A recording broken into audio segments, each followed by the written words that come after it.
কৃষি জমির লড়াই আপনারা লড়েছিলেন।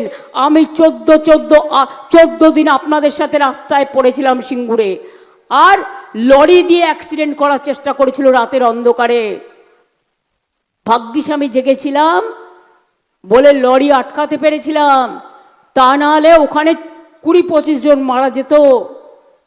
সিঙ্গুরের জন্য আমি 26 দিন অনশন করেছিলাম। আমার জীবনকে আমি জীবন মৃত্যু পায়ের ভিত্ত করে করেছিলাম কৃষক জমি রক্ষা করার জন্য। আমাদের আন্দোলনের ফলে কৃষি জমি জোর করে দখল হবে না, এই বিল আমি পাশ করেছিলাম।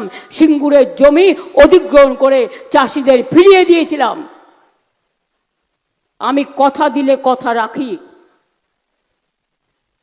এরপর আমরা করব দুয়ারে স্বাস্থ্য। আপনাদের তারকেশ্বরে গ্রিন ইউনিভার্সিটি করে দিয়েছি রানী রাসমণির নামে।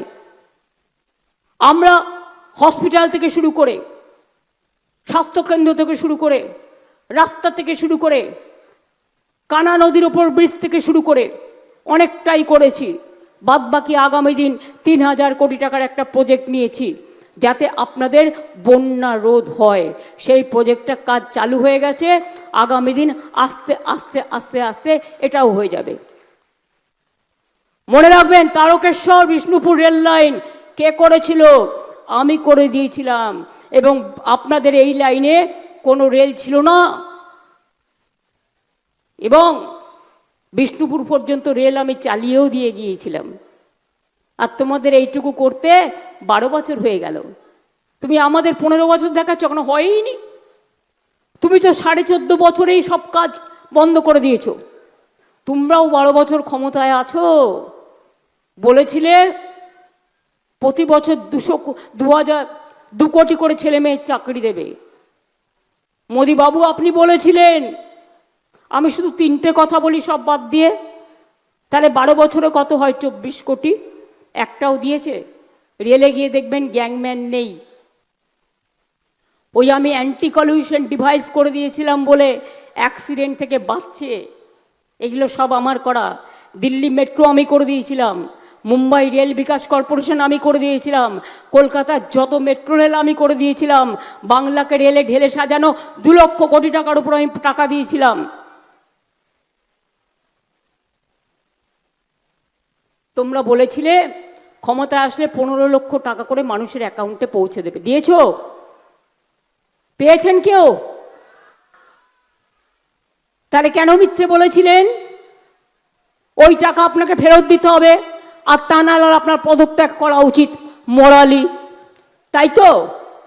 পদত্যাগ করুন না করুন, লোকসভায় যা রায় হয়েছে, এই সরকার টিকবে না। 26-এই পতন শুরু হয়ে গেছে। যাব করছে। পরশুদিনও আমাদের 8 জন যেতে পারেনি, কারণ ইলেকশনের জন্য ব্যস্ত ছিল। শিবসেনাও যেতে পারেনি, আরও 25-30 জন যেতে পারেনি। সবাই গেলে সংখ্যাটা প্লাস করলে দেখুন বিজেপি হারবে। হারিয়ে দেবো আগামী দিন। পরশুদিন যেমন হারিয়েছি, আগামী দিন পুরো হারাবো। মনে রাখবেন, বাংলাটা শুধু জিতিয়ে দিন। আমি বলেছিলাম বাংলাকে টার্গেট করলে দিল্লিকে টার্গেট করব। পরশুদিন তার প্রমাণ আমি করিনি। আমার মা বোনের আশীর্বাদ, শুভেচ্ছা, দোয়া, বলে বাবা পার করেগা, বিজেপি কো দূর করেগা, সব করেছে। আমি কিছুই করিনি। আমাকে 20 জন পাঠাতে বলেছিল, আমি 21 জনকে পাঠিয়েছিলাম। রাজ্যসভার 13 জনকেও পাঠিয়েছিলাম। আরও অনেকে যেতে পারেনি। সবাই গেলে কি হতো? আগামী দিন তো বুঝে নেব। আর যারাই অত্যাচার করছে, কিচ্ছু না, নাম ঠিকানা ফোন নাম্বার অ্যাড্রেসগুলো রেখে দিন। যে যেখান থেকেই আসুক, দিল্লি দখল করার পর আমরা শুধু ওদের একটু মিষ্টি পাঠাবো। ঠিক আছে, বুঝলেন? ইশারাই কাফি, একটু নাড়ু করে পাঠাবো। যারা বিজেপি পক্ষ, তৃণমূলের বাড়ি রেড হবে, বিজেপির কেন হবে না? সবচেয়ে বড় চোর তো গদ্দার, তার বাড়ি রেড হবে না কেন? তার ভাইয়ের বাড়ি রেড হবে না কেন? তার বাবার বাড়ি রেড হবে না কেন? তার বাড়িগুলো রেড হবে না কেন? চালাকি। চালাকির দ্বারা কোনো মহৎ কার্য সম্পূর্ণ হয় না। ধর্মের কল বাতাসে নড়ে, এটা মাথায় রাখবেন। আগামী দিন আমরা দুয়ারে স্বাস্থ্য করব। আপনার ব্লকে ব্লকে, টাউনে টাউনে ডাক্তার আসবে, সিস্টার আসবে, প্যারামেডিক্যাল স্টাফ আসবে, আপনাদের শরীর দেখবে, আপনাদের চিকিৎসা করবে। কারো কোনো খারাপ রোগ থাকলে তাদের অন্য জায়গায় নিয়ে গিয়ে ট্রিটমেন্টের ব্যবস্থা করে দেব। আমরা ক্লাস 9-এ উঠলে ফ্রিতে সাইকেল দিই।